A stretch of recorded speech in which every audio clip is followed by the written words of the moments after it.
Pro-democracy protesters blocked roads in Sudan's capital with makeshift barricades and burning tires Tuesday, a day after the military seized power in a swift coup widely denounced by the international community. The country's Sudan's top general said the Prime Minister of the dissolved government, who was arrested Monday along with other officials, was being detained for own safety at the general's own house, not in a prison.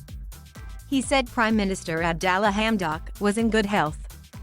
The takeover came after weeks of mounting tensions between military and civilian leaders over the course and the pace of Sudan's transition to democracy.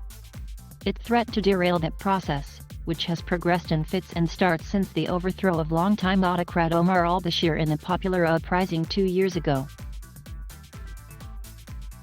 The United Nations Security Council was to discuss the situation in a closed-door meeting later in the day. In his second public appearance since seizing power, General Abdel Fattah Burhan said Tuesday that the military was forced to step to resolve a political deadlock. The whole country was suspended due to political rivalries, he told a televised news conference. The experience during the past 2 years has proven that the participation of political forces in the transitional period is flawed and stirs up strife. Western governments and the UN condemned the coup and called for the release of Hamdok and other senior officials who were detained.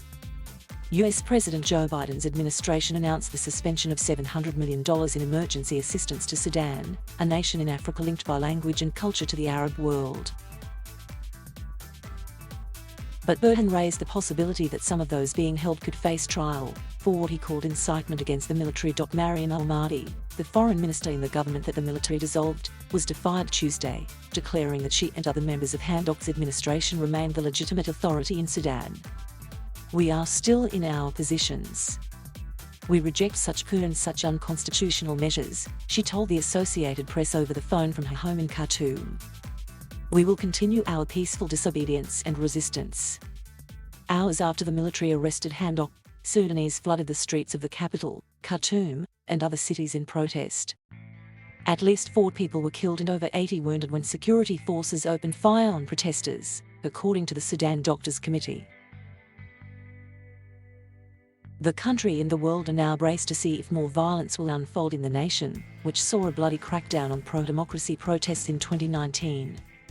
Some protesters remained in the streets of Khartoum and its twin city of Omdurman on Tuesday morning, with many roads blocked. A bigger test of how the military will respond to the resistance could come Saturday when protesters plan a mass march to demand a return to civilian rule. Troops from the military and the Field Rapid Support Forces patrolled Khartoum neighborhoods overnight, chasing protesters. The international group Human Rights Watch said forces used live ammunition against demonstrators. U.S. Secretary of State Antony Blinken called for an immediate halt to violence against protesters and for the restoration of internet services. He said the US was coordinating with partners to chart a common diplomatic approach to address these actions and to prevent them from leading to further instability in Sudan and the region. On Monday, Burhan dissolved the Hamdok government and the Sovereign Council, a joint military and civilian body created soon after al-Bashir's ouster to run the country. He now heads a military council that he said would rule Sudan until elections in July 2023. Burhan blamed quarrels and divisions among political factions for the military takeover. However, the coup comes less than a month before Burhan was supposed to hand the leadership of the Sovereign Council to a civilian, a step that would have decreased the military's hold on power.